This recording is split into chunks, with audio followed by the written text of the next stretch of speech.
બુલેટમાં modified સાયલેન્સરને લઈને કાર્યવાહી કરવામાં આવી, જેમાં વડોદરામાં ધ્વનિ પ્રદૂષણ ફેલાવનાર સામે કાર્યવાહી થઈ છે. કોર્ટના આદેશ બાદ સાયલેન્સર પર બુલડોઝર ફરી વળ્યું છે. મોડિફાઈડ સાયલેન્સરને પોલીસે જમા લીધા હતા. 108 જેટલા સાયલેન્સરને બુલડોઝરથી કચડવામાં આવ્યા.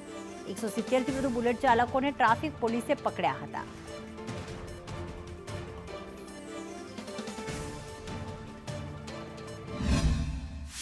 બે મહિના અગાઉ અમે 75 જેટલા મોડિફાઈડ સાયલેન્સરનો નાશ કર્યો હતો.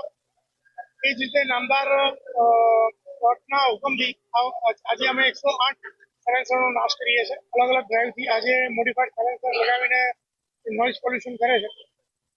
એવા સાયલેન્સર વાપરનારા વાહન ચાલકો વિરુદ્ધમાં કાર્યવાહી કરી અને આરટીઓના ચલણ આપ્યા.